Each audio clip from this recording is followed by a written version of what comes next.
तुम अब बूढ़ी हो गई हो। कहानी सुनने से पहले चैनल को सब्सक्राइब ज़रूर कीजिए। तमन्ना आईने के सामने खड़ी होकर खुद को निहार रही थी। कितने दिनों बाद उसने अपने आप को गौर से आईने में देखा था। वह भी तब जब पति संदीप ने उसे टोक दिया, अब तुम बूढ़ी हो गई हो। तुम में अब वो पहले वाली बात नहीं। आईने के सामने खड़ी होकर बस वो संदीप की बातों की समीक्षा कर रही थी और आईने में खुद को देखकर धीरे धीरे बुदबुदा रही थी। क्या वो सचमुच बूढ़ी हो गई है? काफ़ी हद तक आईना जवाब दे चुका था। उसके बालों में हल्की सफ़ेदी नज़र आने लगी थी। चेहरे पर हल्की झुर्रियाँ। चेहरा भी पहले से काफ़ी ढला हुआ नज़र आ रहा था। शरीर देखकर ऐसा लग रहा था जैसे आराम मांग रहा हो।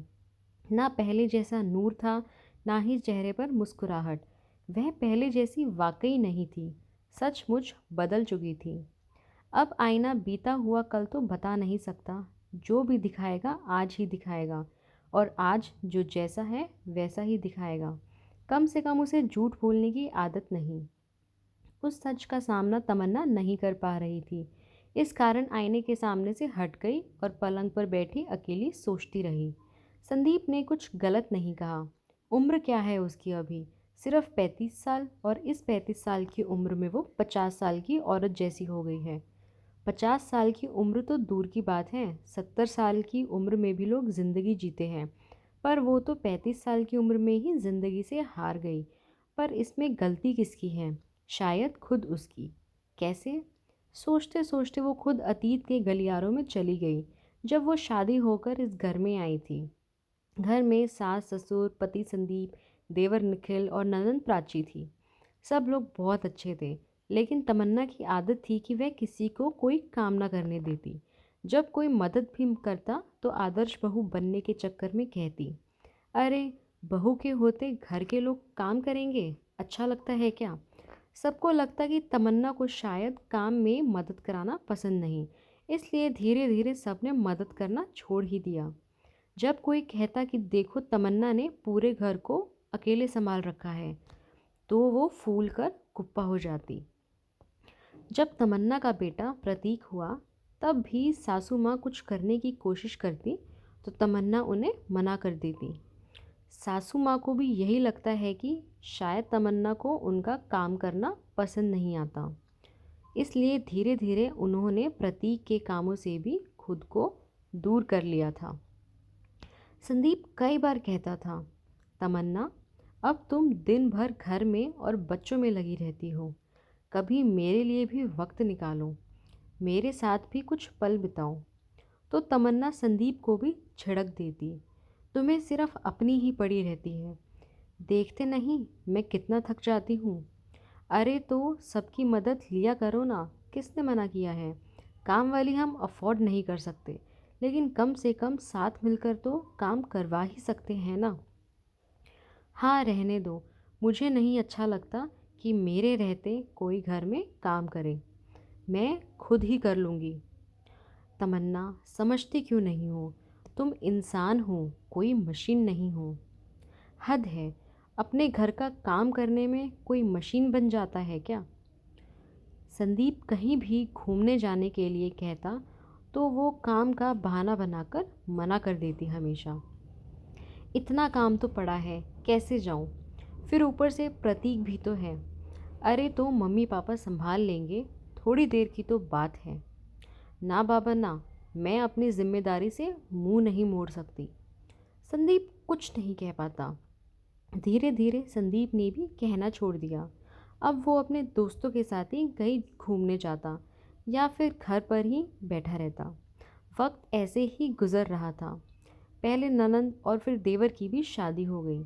देवर की जॉब दूसरे शहर में थी, तो जाहिर सी बात है देवरानी भी उसके साथ दूसरे शहर चली गई।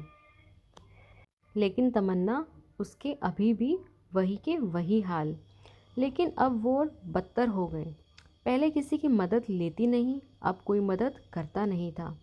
इस कारण अब खुद चिड़चिड़ी होने लगी थी। मेरी तो कोई मदद ही नहीं करता, दिन भर घर में लगी रहती हूँ।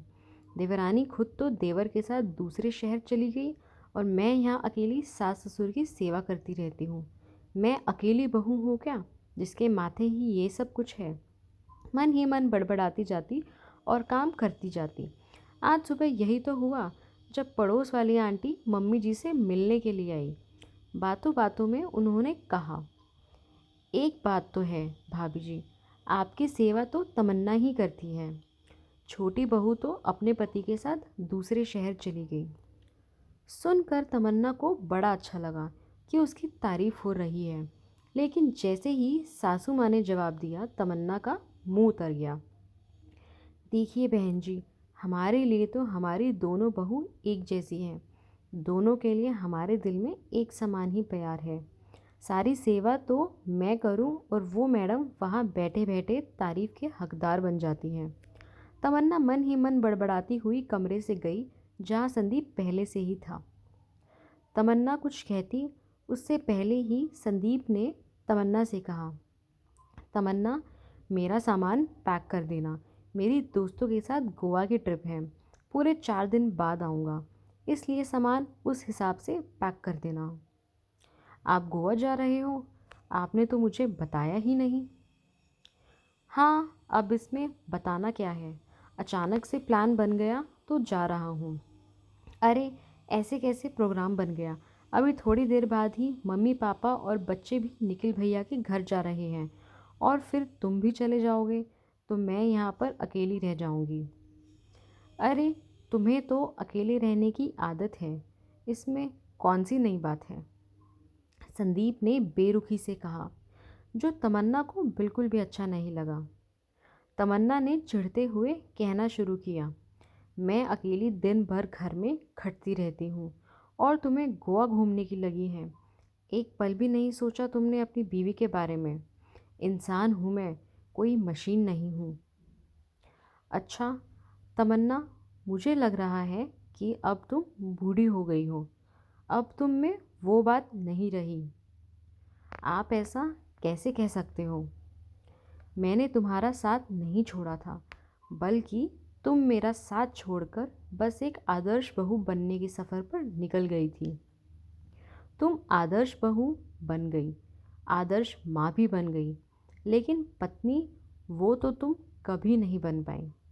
संदीप ने व्यंग्य करते हुए कहा, जिससे तमन्ना को झकझोर कर रख दिया। संदीप तो कहकर चला गया, लेकिन तमन्ना अपने आप को आईने में निहारती ही रह गई। क्या सचमुच वो बूढ़ी हो चुकी है?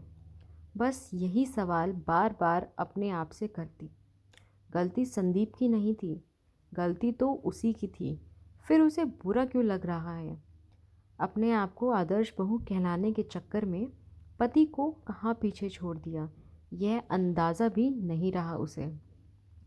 एक बार फिर तमन्ना उठकर आईने के सामने खड़ी हो गई। अब चाहे कुछ भी हो जाए, मुझे अपने आप को हासिल करना ही है। जिसका दामन थाम कर वो इस घर में आई थी, उसे वापस हासिल करना है। बस यही सोचकर तमन्ना अग्रसर हो गई थी अपने नए सफ़र पर, एक नई कोशिश के साथ अपने पति को मनाने के लिए। कहानी कैसी लगी कमेंट करके ज़रूर बताएं और चैनल को सब्सक्राइब भी ज़रूर कीजिए। ऐसी ही और कहानी सुनने के लिए आपका धन्यवाद।